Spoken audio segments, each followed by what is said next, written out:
Everyone who worked on Daeshim Kim's private estate knew 3 rules: move like a ghost, see nothing, and never, ever make a sound near the kennels.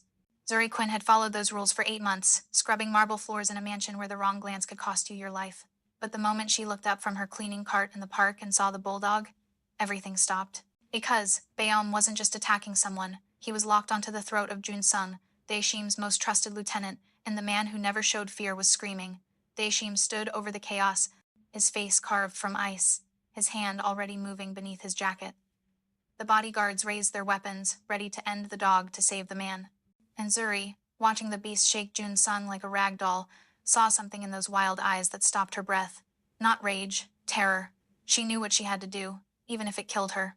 Ignoring the shouts and the drawn guns, Zuri dropped to her knees, pressed her hand to her heart, and began to hum a song her grandmother had taught her in a language no one else there would know. Before we continue, tell us where you're watching from.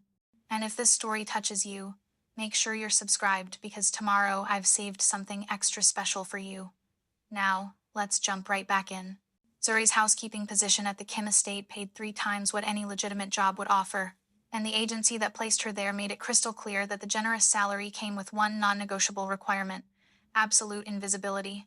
When the head housekeeper had summoned her at dawn, asking if she could handle the outdoor detail while Daeshim took his morning walk through the adjacent park, Zuri's carefully honed instincts had started whispering warnings. She needed the money desperately. Her mother's dialysis treatments weren't going to pay themselves, and her younger sister's college tuition was due in 3 weeks.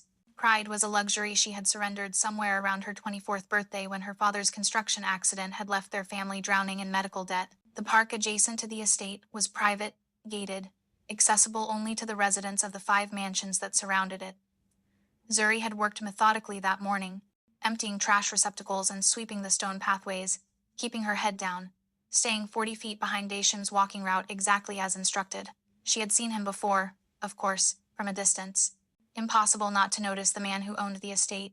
Even in simple black attire, he commanded space like other men commanded armies. But it was the dog that made Zuri's blood run cold. Baeom walked beside Daeshim without a leash, 90 pounds of scarred muscle and barely contained violence. She had heard the whispers among the staff. 3 handlers hospitalized in 2 years. A fortune spent on trainers who quit after a single session. Baeom answered to no one, not even Daeshim. The attack had happened so fast. One moment, Jun Sung was walking beside Daeshim, speaking in rapid Korean. The next, Baeom had launched himself sideways with a sound that wasn't quite a bark, wasn't quite a scream. The dog's jaws locked onto Jun Sung's forearm, and the man's words cut off into a shriek of pain.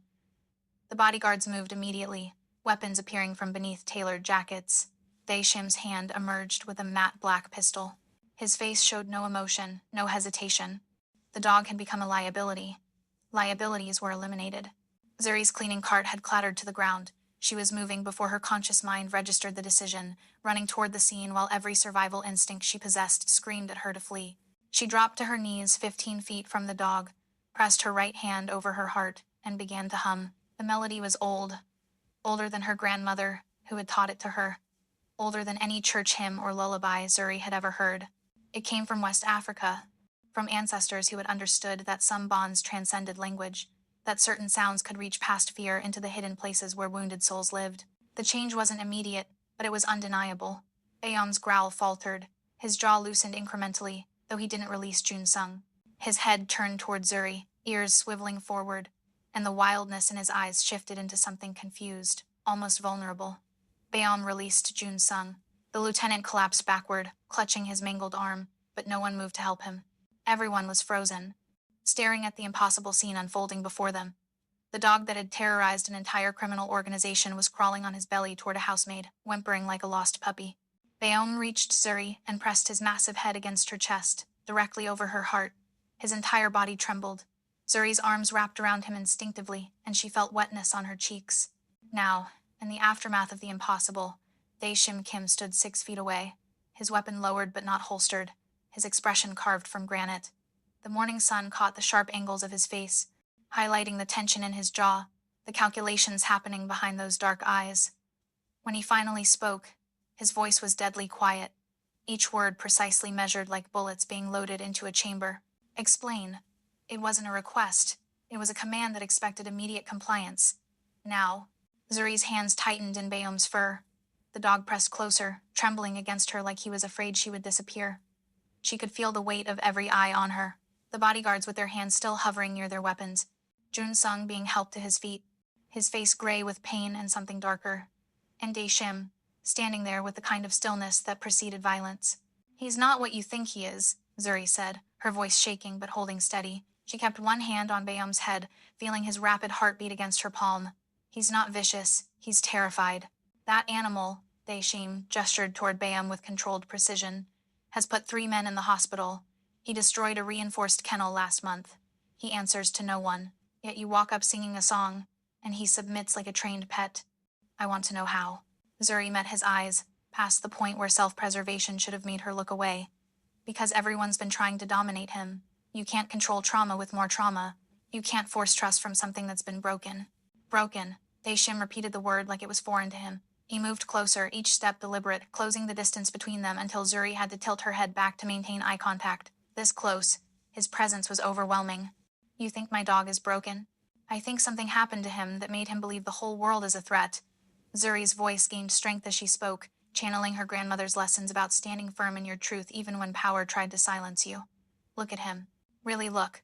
Those scars on his legs, on his chest, those aren't from fights, those are restraint marks. Someone chained him so tight the metal cut into his skin, and that bare patch near his ear, that's a burn scar. Someone hurt him, badly, and he learned that the only way to survive was to hurt first." Something flickered across Daeshim's face, too quick to fully catch. His jaw tightened incrementally. "I acquired Bayom from a reputable breeder 18 months ago. Whatever happened before that is irrelevant." "It's not irrelevant to him." Zuri stroked Bayom's head, feeling him lean into her touch. "Trauma doesn't disappear just because circumstances change. It lives in the body, in the instincts. Every time someone approaches him with dominance or aggression, he goes back to that place where he had to fight to survive. You've been trying to train him like he's a normal dog, but he's not. He's a dog who was tortured." The silence that followed was absolute. Even Jun Sung had stopped his pained breathing to listen. The bodyguards exchanged glances, and Zuri realized she might have just said too much, revealed too much, challenged too directly. Daeshim crouched down suddenly, bringing himself level with Zuri. His eyes, this close, were impossibly dark, fathomless. "And yet you, a housemaid who's been here less than a year, can control him with a song? Explain that." "I'm not controlling him. I'm communicating." Zuri held his gaze, refusing to be intimidated even though her heart was hammering. "My grandmother raised me after my parents died. She worked in houses like this her whole life. She understood what it meant to be invisible, to have no voice, to be treated like your pain doesn't matter. She taught me that the most dangerous wounds are the ones no one else can see. And she taught me that music, real music from the soul, can reach places that words never touch. Your grandmother was a dog trainer. My grandmother understood broken things." Zuri's throat tightened. She understood that sometimes the strongest beings are the ones holding on by the thinnest threads. "And she taught me that you don't fix trauma by pretending it doesn't exist. You acknowledge it. You sit with it. You offer safety without demanding trust. And you wait." Daeshim stared at her for a long moment. Around them, the morning continued its progression. Birds sang in the trees. Traffic hummed in the distance. But in this small circle, time seemed suspended, waiting for whatever came next. "Stand up," he commanded finally. Zuri hesitated, her arms tightening around Bayom. "He needs—" "I said stand up." It wasn't negotiable. Zuri slowly disentangled herself from the dog, who whined in protest but didn't try to follow. She rose on unsteady legs, very aware that she was now standing before one of the most dangerous men in the city with blood on her uniform and tear tracks on her face. Daeshim straightened to his full height, and the difference between them was stark. He towered over her, his presence a physical weight. "You will stay," he said, and there was no room for interpretation. "Your job is now Bayom. You will be his keeper. You will determine what he needs, what he responds to. You will make him reliable." "I'm not a professional trainer." Zuri's voice wavered. "I don't know if I can." "You already have." Daeshim cut her off with surgical precision. "In 5 minutes, you accomplished what tens of thousands of dollars in professional training could not. Do you understand what that makes you? Valuable, dangerous, and necessary." He paused, letting those words sink in. "You have 1 week to prove your methods work consistently. 1 week to show me that this wasn't an accident or luck. And if I refuse?" The question hung in the air between them. Daeshim's expression didn't change, but something in his eyes went very cold. People don't refuse me, Miss Quinn, not if they value their continued existence. It wasn't a threat. It was a statement of fact delivered with the casual certainty of someone who had never had their authority questioned successfully. Zuri thought about her mother waiting for her next treatment, about her sister's acceptance letter to college, about the choices people made when there were no good options left. She looked down at Bayom, who sat at her feet staring up at her with desperate hope in his eyes, a dog who had been hurt and then punished for his pain, a creature that everyone had given up on except, apparently, her. If I do this, Zuri said quietly, meeting Dashim's gaze again, I do it my way. He doesn't get chained anymore. He doesn't get hit or shocked or intimidated. He gets treated like a living being who deserves dignity. He's an animal. He's a soul in pain. Zuri's voice strengthened. And if you want my help, you accept that I won't participate in causing more harm. Those are my terms.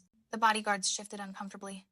No one spoke to Daishin like this. No one set terms. No one challenged his authority so directly. Jun Sung, still cradling his injured arm, watched with narrowed eyes and an expression that promised future problems. Daishim studied Zuri with an intensity that made her skin prickle. Then, incredibly, his lips curved into something that wasn't quite a smile. You have courage. Foolish courage, but courage nonetheless. He pulled out his phone and typed something quickly. Mrs. Park will move your belongings to appropriate quarters in the East Wing. You'll have access to whatever resources you require for Bayom's care. But understand this, Miss Quinn. He leaned in closer, his voice dropping to something that felt like silk over steel. Failure in my world doesn't come with second chances. 1 week. Prove your value or accept the consequences. He turned and walked away, his bodyguards falling into formation around him. Jun Sung shot Zuri a look of pure venom before following, and in that glance, she saw a promise of future conflict. But that was a problem for later. Right now, Zuri had a traumatized dog pressing against her leg and the growing realization that her life had just changed in ways she couldn't begin to predict. She looked down at Bayom, whose tail gave a tentative wag. What did I just agree to? She whispered. But even as she asked the question, she knew the answer. She had agreed to fight for something that couldn't fight for itself. She had agreed to be visible in a world that demanded invisibility. She had agreed to challenge one of the most dangerous men in the city on behalf of a wounded soul that everyone else had written off as irredeemable. Her grandmother's voice echoed in her memory. Some doors, once opened, can never be closed again. Zuri knelt down and wrapped her arms around Bayom again. Come on, baby, she said softly. Let's get you somewhere safe. As they walked back toward the estate, Zuri missed the figure watching from an upper window. Jun Sung stood there, his bandaged arm held close to his chest, his phone in his other hand. He typed a message in Korean and hit send. The words glowed on the screen for a moment before disappearing. The maid is a problem. I'll handle it. But that was a threat for tomorrow. Today, Zuri had survived her first direct confrontation with Dae Shim Kim. She had set terms with a man who didn't accept terms, and she had a week to prove that trauma could be healed with patience instead of punishment. 1 week to save a dog's life. 1 week to possibly lose her own. The East Wing quarters turned out to be nothing like Zuri expected. Mrs. Park, the head housekeeper, opened the door to a suite larger than the entire apartment Zuri shared with her mother and sister. The room had tall windows overlooking the gardens, a private bathroom with heated floors, and furniture that looked like it belonged in a luxury hotel. Bayom padded inside cautiously, sniffing every corner, his body still tense. Your belongings will arrive within the hour, Mrs. Park said, not quite meeting Zuri's eyes. Mr. Kim wishes to see you in his study immediately. I will watch the dog. Zuri's stomach dropped. Now? He does not appreciate waiting, Mrs. Park's expression softened slightly. Be careful, Miss Quinn. You have done something unprecedented today. That makes you either very valuable or very dangerous. 20 minutes later, Zuri stood outside the heavy wooden doors of Daishim's private study, her hands clenched to stop them from shaking. The bodyguard stationed outside knocked once, received a response in Korean, and opened the door. Daishim's study was exactly what Zuri expected. Dark wood paneling, shelves filled with books in multiple languages, and a massive desk positioned to face the entrance. He sat behind it, jacket removed, sleeves rolled to his elbows, revealing forearms marked with ink. He was reading something on his tablet and didn't look up when Zuri entered. Sit, he said without preamble. Zuri sat in one of the leather chairs facing his desk, spine straight, hands folded in her lap. The silence stretched. This was a power play, making her wait, establishing who controlled this conversation. Finally, Daishim set down his tablet and looked at her with focused attention. I've been thinking about our situation, Miss Quinn. You have something I need. I have something you need. This makes us business partners. I never agreed to be your partner. You agreed the moment you touched my dog. His voice remained level, almost pleasant. Let me be clear. Bayom represents a significant investment. He comes from a bloodline bred for protection and loyalty. His aggression should have made him the perfect asset. Instead, he became a liability. You've demonstrated an ability to control that liability. Therefore, you will stay and continue demonstrating that ability. And if I refuse? We both know you won't. Daeshim leaned back, steepling his fingers. I had my people look into your background. Your mother, Chioma Quinn, has stage 4 kidney disease. Her dialysis costs approximately $8,000 monthly. Your sister Kendra was accepted to nursing school, but deferred because your family couldn't afford tuition. You work 3 jobs and send home 70% of what you earn. Zuri's blood ran cold. You had no right. I have every right to know who I'm employing. He pulled open a drawer and withdrew a leather folder, sliding it across the desk. This is a contract. Your salary will be $15,000 monthly. Your mother's medical expenses will be covered in full. Your sister's tuition will be paid for the duration of her education.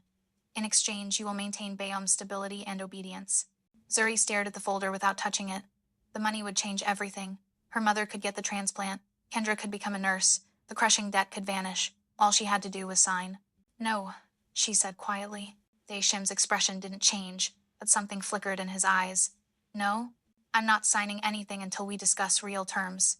Zuri forced herself to meet his gaze. You want Bayom stable? Then he gets full autonomy under my care.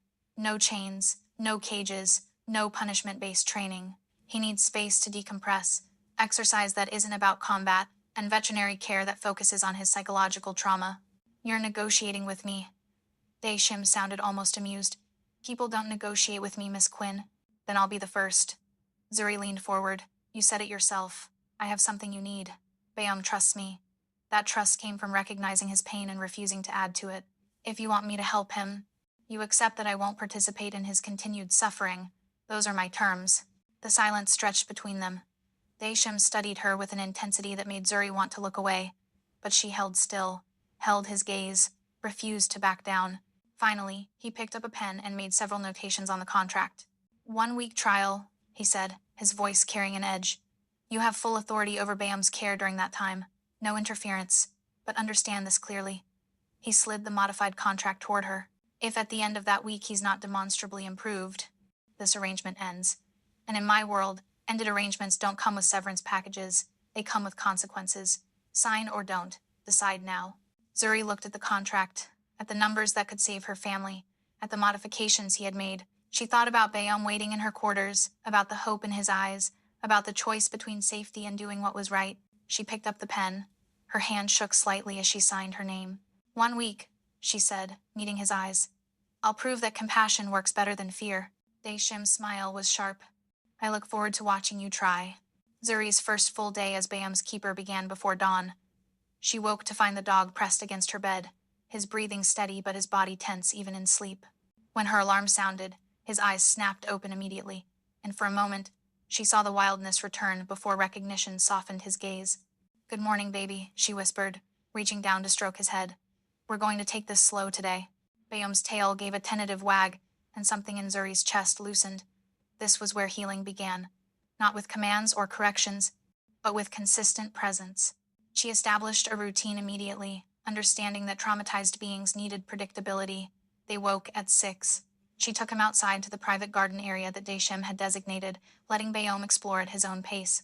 Then breakfast, which she prepared herself, plain chicken and rice, served in a bowl she placed on the floor before stepping back to give him space. Bayom approached the food cautiously, as if expecting it to be taken away. When nothing happened, when Zuri simply sat on the floor across from him and hummed quietly, he ate. Slowly at first, then with more confidence. He kept glancing up between bites, checking to make sure she was still there. I'm not going anywhere, she told him. You can take your time. After breakfast came decompression time. No training, no commands, no expectations. She sat on the floor with a book, reading aloud while Bayom explored the room. He would return to her periodically, pressing his head against her knee before moving away again. Each return felt like progress, like trust being built one careful moment at a time. By the 3rd day, Bayom had stopped flinching when she moved suddenly. By the 5th, he was following her from room to room, his presence a constant shadow. She introduced gentle touch, slowly, letting him sniff her hand before stroking his scarred shoulders, feeling the tension gradually release under her patient fingers. The breakthrough came on the sixth day. Zuri was sitting on the floor with Bayom, gently examining an old scar on his leg, when construction noise erupted from somewhere in the estate. The sound was sudden and sharp, metal on metal, followed by shouting in Korean. Bayom's transformation was instantaneous. His body went rigid, his lips pulled back, and a growl built in his chest that promised violence. His eyes glazed over, and Zuri recognized the signs of a flashback. Bayom, she said firmly but gently, not moving. You're here with me. You're safe. That noise can't hurt you. The growl intensified. Bayom's gaze fixed on the door, his muscles coiling as if preparing to attack whatever came through. This was the moment that mattered. This was where most handlers would have used force, would have tried to dominate him back into submission. But Zuri understood that force would only confirm his fear. Instead, she began to sing. The same Yoruba song from the park, her voice low and steady, cutting through his panic. She placed her hand over her heart and held his gaze without aggression, without demands. Come back to me, baby. Come back to now. You're safe here, I promise. The change wasn't immediate, but it was visible. Bayom's growl faltered. His rigid posture softened incrementally. His eyes began to focus on her face, on her hand over her heart, on the song that reached past his fear. Slowly, with his body still trembling, Bayom crawled toward her. Not the confident approach of a trained dog, but the desperate movement of a wounded soul seeking shelter. When he reached her, he collapsed against her chest, whimpering, his entire body shaking. Zuri wrapped her arms around him, continuing to sing, rocking slightly as if comforting a child. I've got you. You're okay. The noise is gone. Nothing is going to hurt you. I won't let it. They sat like that for 20 minutes. Bayom gradually calming, his breathing evening out, his trembling subsiding. When he finally pulled back to look at her, his eyes were clear again, present, and filled with something that looked like gratitude. Good boy, Zuri whispered, pressing her forehead to his. Such a brave good boy, you came back to me. What she didn't know was that Daeshim had been standing in the hallway outside her door the entire time. He had come to check on her progress, to see if his investment was paying off. Instead, he had witnessed something that defied every principle he had built his life upon. He had watched a woman calm a violent animal with nothing but her voice and patience. He had seen trust being built without force, control being established without dominance, and it unsettled him more than he wanted to admit. As he walked away, Daeshim found himself thinking about the woman on the other side of that door. She had challenged him, negotiated with him, refused to be intimidated by him, and now she was proving that her methods worked, that compassion could achieve what violence could not. In his world, he had learned that power came from fear, that control required dominance, that showing weakness invited destruction. But watching Zuri with Bayom had planted a question he couldn't ignore. What if everything he believed about strength was wrong? The thought should have made him angry. Instead, it made him curious. And in his world, curiosity was far more dangerous than anger. On the 7th morning, Zuri's week was officially up. She woke with her stomach in knots, knowing that Daeshim would be evaluating everything she had accomplished. She had proven Bayom could be calm, could trust, could exist without constant violence. But she hadn't proven he could be the weapon Daeshim wanted. And that might be the problem. She was in the kitchen attached to her quarters, preparing Bayom's breakfast, when Daeshim appeared in the doorway without warning. No knock, no announcement. He simply materialized like smoke, dressed in all black, his presence filling the small space with immediate tension. Bayom's reaction was instant. The dog moved between them, positioning himself as a barrier, a low warning growl building in his chest. But he didn't attack, didn't lunge, simply held his ground, protecting Zuri while maintaining control. It was exactly the kind of protective behavior that should have impressed Daeshim. Instead, his expression darkened. He's guarding you, Daeshim observed, his voice flat. That's not what I paid for. You paid for stability, Zuri countered, continuing to measure out Bayom's food with steady hands despite her racing pulse. You said you wanted him controlled. He is. He's just choosing what to protect instead of being forced to attack on command. I don't recall asking for your interpretation of our agreement. Daeshim stepped further into the kitchen, and Bayom's growl intensified. Call him off. Bayom. It's okay, Zuri said softly, placing her hand on the dog's head. He's not a threat right now. The qualifier in her words wasn't lost on Daeshim. His jaw tightened. You're teaching him to distrust me. I'm teaching him that he has choices. Zuri set down the food bowl and finally turned to face him fully. That he doesn't have to live in constant fear. That not everyone in this house wants to hurt him. That's weakness. That's healing. Zuri crossed her arms. There's a difference. Daesham moved closer, invading her space deliberately, testing her. Bayam pressed against her leg but held position, watching the man with wary eyes. You've had your week, Miss Quinn. You've made him soft. Manageable, perhaps, but soft. That's not useful to me. Then maybe you need to reconsider what useful means. The words came out before Zuri could stop them. Fueled by a week of watching this man's empire operate on fear and control, you keep everything in your life locked down tight. Your staff is terrified of you. Your associates don't trust each other. Even this house feels like a prison with expensive furniture. You've built an empire on making sure nothing can hurt you, but you're just as trapped as everyone else. The temperature in the room dropped 10 degrees. Daesham's expression went dangerously still. You're criticizing me? In my own house? I'm telling you the truth, which I'm guessing doesn't happen often in your world. Zuri's voice shook but held firm. You kept Bayam because he couldn't be controlled, because his defiance was the only real thing in your manufactured life. But the moment he became inconvenient, you were ready to destroy him. That's not strength. That's just fear wearing an expensive suit. For a long moment, Daesham said nothing. The silence stretched so thin it could shatter. Then, unexpectedly, he laughed. It was a short, harsh sound without humor, but it broke the tension like a snapped wire. You have courage, he said finally. Suicidal courage, but courage nonetheless. He looked at Bayam, still positioned protectively between them. The dog has changed, I'll grant you that. Whether that change is valuable remains to be seen. Give me more time, Zuri said. 2 more weeks. Let me show you what he can become when he's not constantly fighting his own trauma. Daesham studied her for a long moment, his dark eyes unreadable. 2 weeks. But understand this clearly. If you're wrong, if your compassion proves to be the liability I suspect it is, this experiment ends, and you don't get to negotiate the terms of that ending. He turned and walked out, leaving Zuri shaking in the kitchen with Bayam pressed against her legs. She had bought herself more time, but she had also made an enemy of a man who didn't forgive challenges to his authority. She knelt down and wrapped her arms around Bayam. What am I doing? She whispered into his fur. But even as she asked the question, she knew the answer. She was fighting for something worth saving. Consequences be damned. The summons came on the 10th day. Mrs. Park appeared at Zuri's door with an expression that managed to convey both sympathy and warning. Mr. Kim requires your presence in the main conference room. You and the dog. Immediately. Zuri's stomach dropped. Why? He has a meeting with his associates. He wants to demonstrate Bayam's progress. Mrs. Park's voice lowered. Be very careful, Miss Quinn. These are not men who tolerate disruption. 20 minutes later, Zuri stood outside the conference room with Bayam at her side, her hand resting on his head.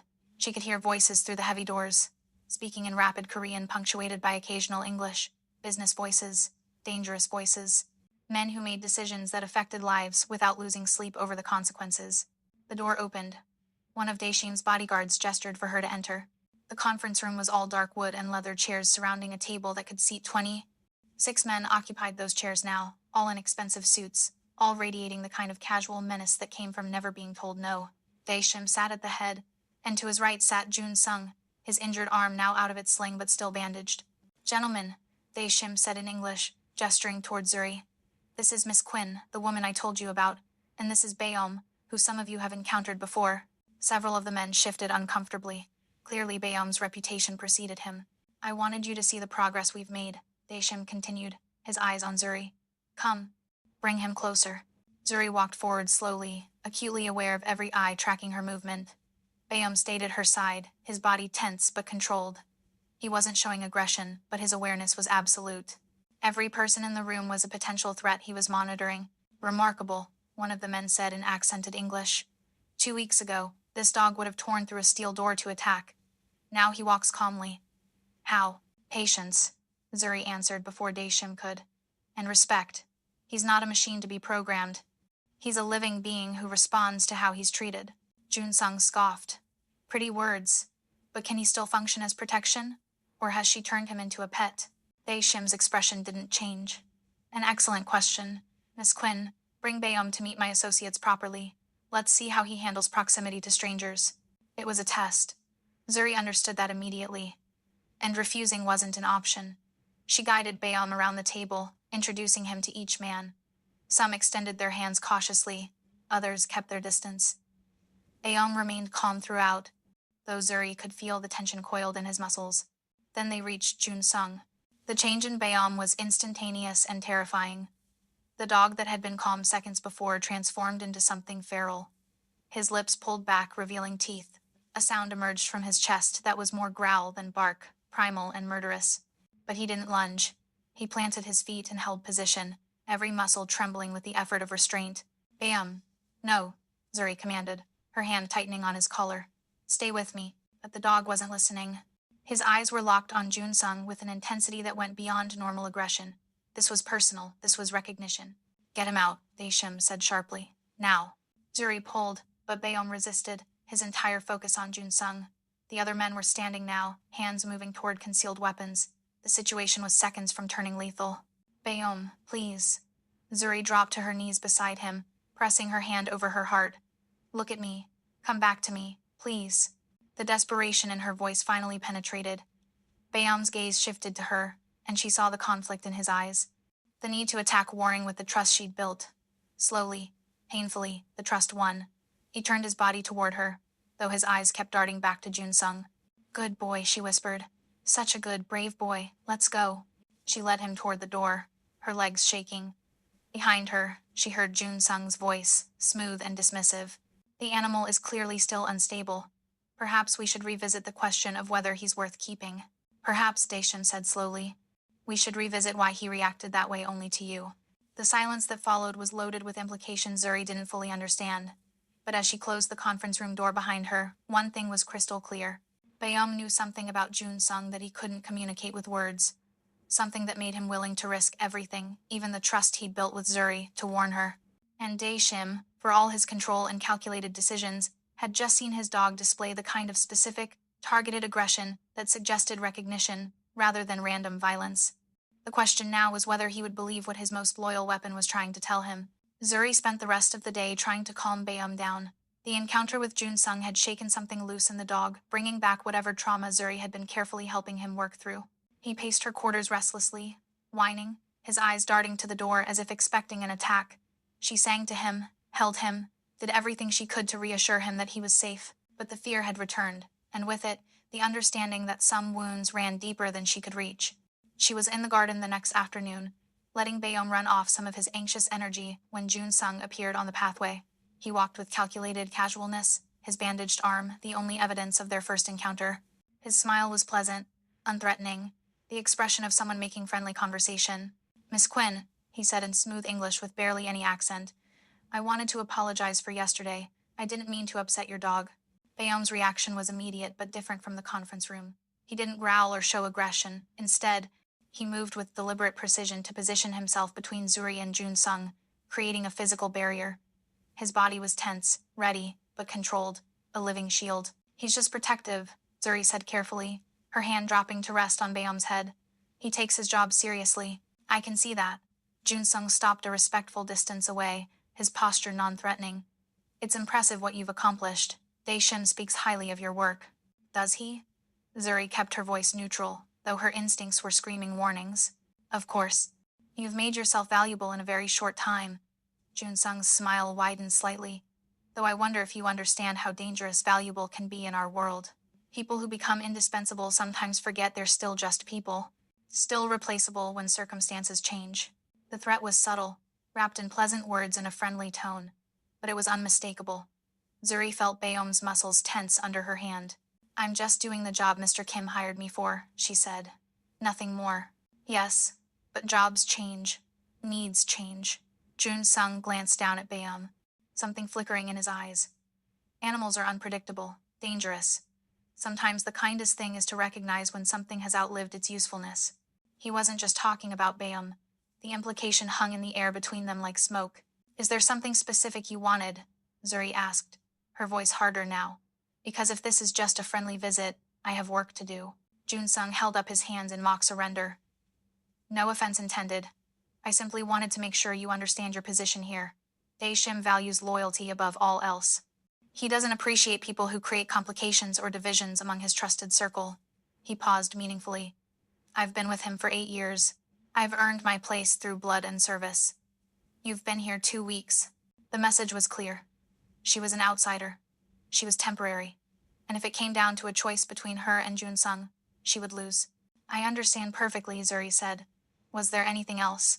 Jun Sung's pleasant mask slipped for just a moment, revealing something cold and calculating underneath. Just remember what I said. Loyalty matters. And complications have a way of being eliminated in this business.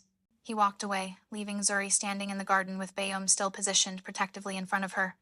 The dog's body didn't relax until Jun Sung was completely out of sight. Then he turned and pressed against Zuri's legs, whining softly. I know, baby, she whispered, stroking his head with trembling hands. I know he's dangerous. You've been trying to tell me. That evening, Zuri requested a meeting with Daeshim. She was escorted to his study, where he sat reading through documents, his expression unreadable as always. Jun Sung approached me today, she said without preamble. He made it very clear that I'm disposable and that Bayom might be as well. It felt like a warning. Daeshim set down his papers slowly. What exactly did he say? Zuri recounted the conversation word for word. As she spoke, she watched Daeshim's expression remain neutral, but something in his eyes shifted. When she finished, silence filled the study. Jun Sung has been with me for 8 years, Daeshim said finally. He's never given me reason to doubt his loyalty. And Bayom has been with you for 18 months, Zuri countered. And he's never reacted to anyone the way he reacts to Jun Sung. Dogs don't lie. They don't have agendas or ulterior motives. They just respond to what they sense. Daeshim stood and walked to the window, his back to her. You're asking me to trust a dog's instinct over a man who has saved my life 3 times. I'm asking you to consider that maybe Bayom sees something you can't, Zuri said, or something you don't want to see. The silence stretched long and uncomfortable. Finally, Daeshim turned back to face her. I'll look into it, he said, quietly. But if you're wrong, if you're creating division based on nothing, there will be consequences. And if I'm right... His smile was cold. Then Jun Sung will wish I'd let Bayom finish what he started. The nightmare came 3 nights later. Zuri woke to the sound of Bayom thrashing on the floor beside her bed, his paws scrambling against hardwood, his breathing rapid and panicked. At first, she thought he was having a seizure. Then, she realized it was worse. This was a full psychological break. A flashback so vivid that he was back in whatever hell had created his scars. Bayom, she called softly, not touching him yet. With trauma this severe, physical contact during a flashback could be interpreted as attack. Baby, you're safe. You're here with me. Come back. But he couldn't hear her. His eyes were open but unseeing, fixed on some horror only he could perceive. He was whimpering, a high-pitched sound of pure terror that broke Zuri's heart. Then he started scratching at the floor, his claws digging into the wood with desperate intensity, as if trying to escape something invisible. Zuri dropped to the floor several feet away and began to sing. The Yoruba lullaby, soft and steady, cutting through his panic the way it had in the park. She kept her voice low, non-threatening, a lifeline back to the present moment. I'm here. You're not alone. Whatever you're seeing isn't real anymore. Come back to me. Please come back. It took 15 minutes. Slowly, incrementally, Bayom's thrashing subsided. His breathing evened out. His eyes began to focus, shifting from whatever internal nightmare held him to Zuri's face. When recognition finally returned, he crawled to her on his belly, whimpering, and collapsed into her arms. I've got you, she whispered, holding him close. You're safe now. I promise. She rocked him gently, continuing to hum, her hand stroking his scarred fur. That's when she felt it, a raised ridge of tissue on his left shoulder, hidden beneath the thick coat. She carefully parted the fur to examine it closer and froze. The scar was old, maybe 2 years, and it had a distinctive shape. 3 parallel lines, precise and deliberate, not from a fight or accident. This was intentional. Someone had burned him with something that left this specific pattern. But it wasn't just the scar that stopped her breath. It was the memory that slammed into her with sudden, devastating clarity. 18 months ago, before she'd started working at the estate, she'd been walking home from her second job late at night. She'd cut through an alley to save time and heard sounds. A man's laughter, cruel and delighted, and whimpering, animal whimpering. She'd found 3 men standing around a dog, a pit bull puppy, maybe 6 months old. They'd been using a heated metal tool, something from a car engine, pressing it against the struggling animal while they laughed. One of them had been holding the puppy down, speaking in Korean, his voice carrying a specific cadence, a particular rhythm to his cruelty. Zuri had screamed, had threatened to call the police. The men had scattered, leaving the burned puppy behind. She'd tried to help it, but the animal had been too traumatized, had bitten her hand and run off into the darkness before she could stop the bleeding long enough to grab him.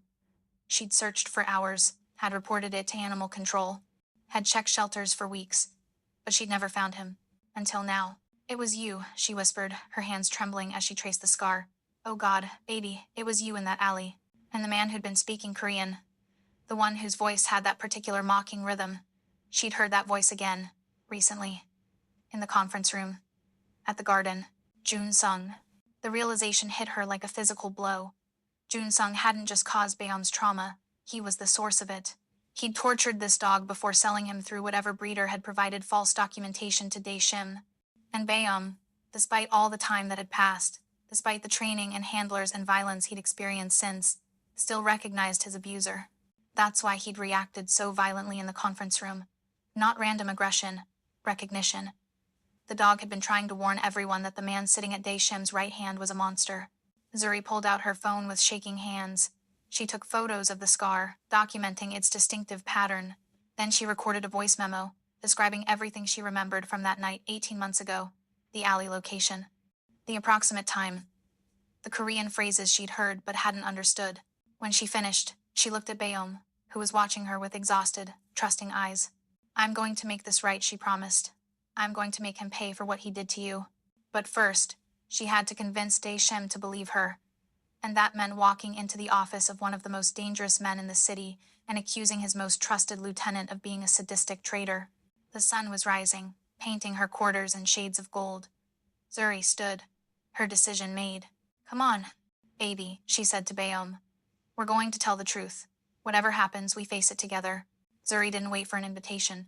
At 7 in the morning, she walked directly to Daeshim's study with Bayom at her side and knocked once. When the bodyguard tried to stop her, she looked him dead in the eye and said, Tell him I know who hurt his dog. Tell him I have proof. The door opened 2 minutes later. Daeshim sat behind his desk, already dressed for the day despite the early hour.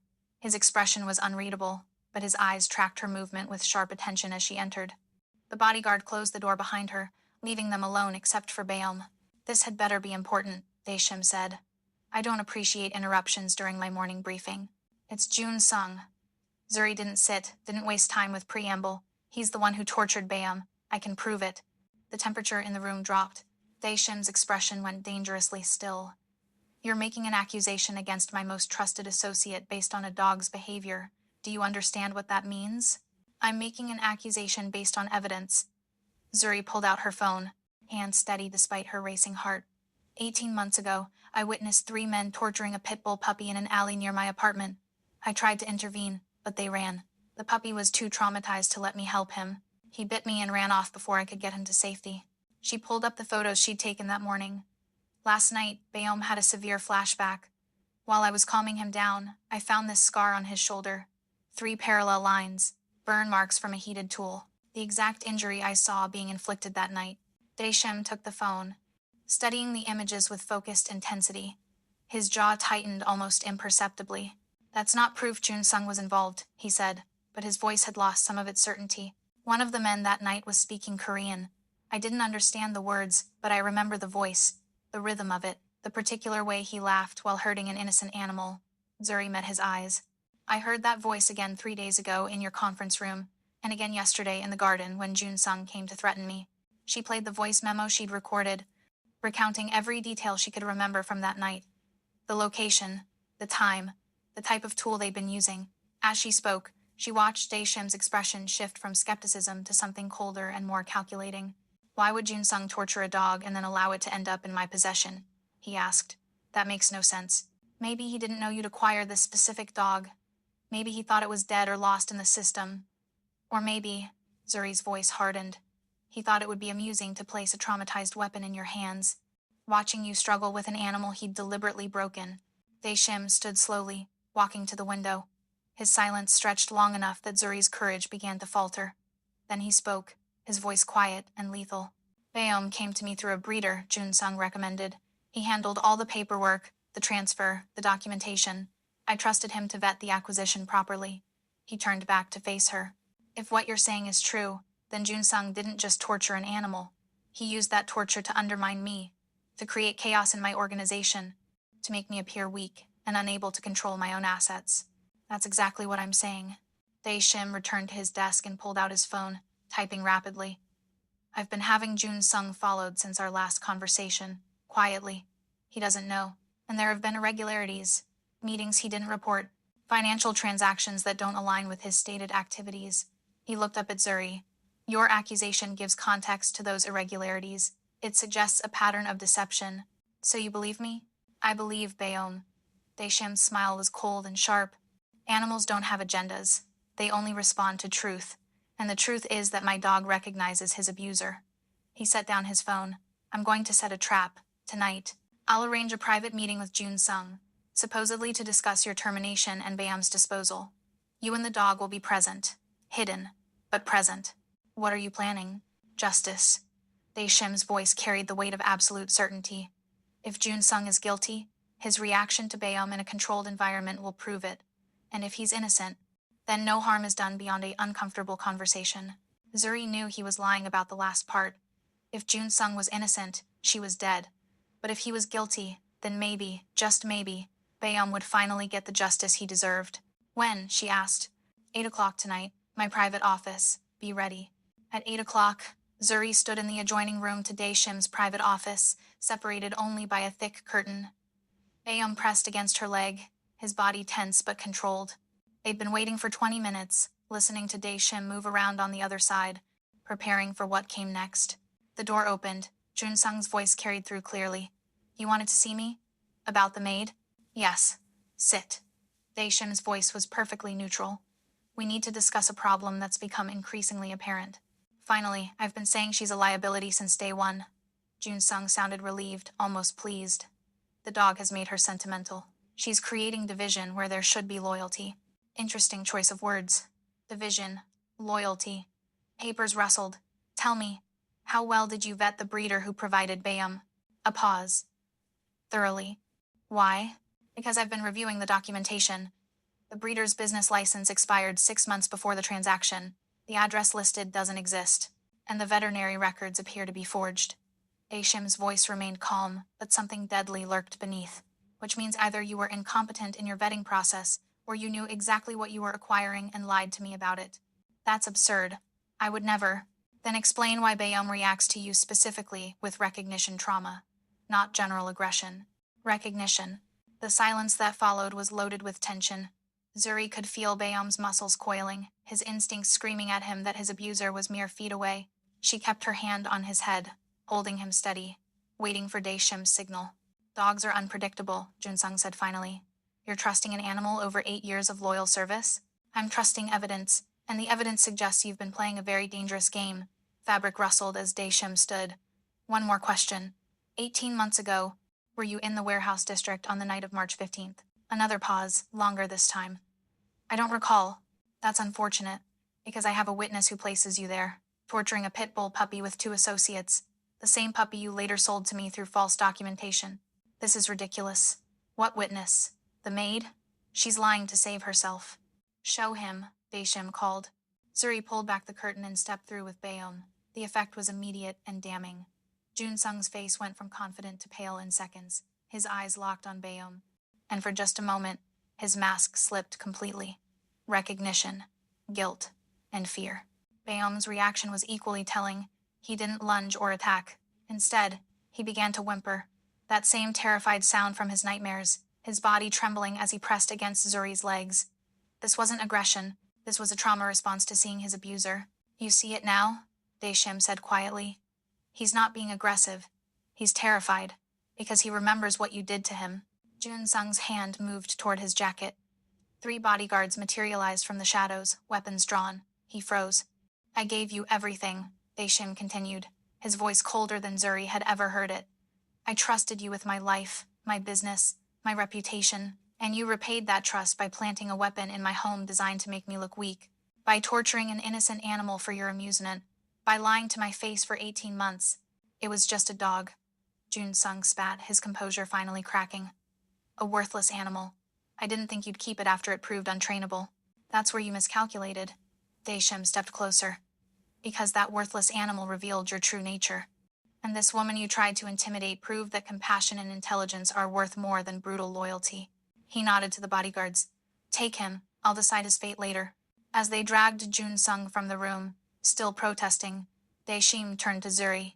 For the first time since they'd met, his expression held something other than cold calculation, something that might have been respect.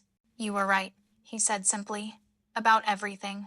The dog, the loyalty, the way I've been running my world. He looked at Bayum, who had stopped trembling now that Jun Sung was gone.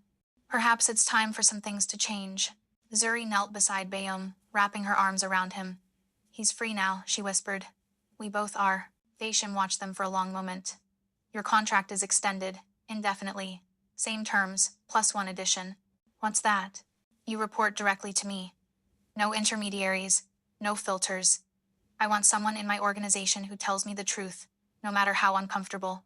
Zuri looked up at him, seeing not the dangerous crime boss, but the man underneath who'd just learned that his greatest weakness was his inability to trust. I can do that. Good. He moved toward the door, then paused. And Miss Quinn? Thank you. For saving something I didn't know could be saved. As he left, Zuri buried her face in Bayom's fur and finally let herself cry. Tears of relief, of triumph, of the knowledge that sometimes the most broken things could heal if someone just cared enough to try. They'd won. Against all odds, against all logic, they'd won. And tomorrow, they'd start building something new. Thank you for staying with me until the very end of this incredible journey. If this story touched your heart, wait until you see what's coming next. It's even more powerful and inspiring than you can imagine. So don't go anywhere. Click on that video showing on your screen right now to dive into another amazing story that will absolutely blow your mind. Trust me, you won't regret it.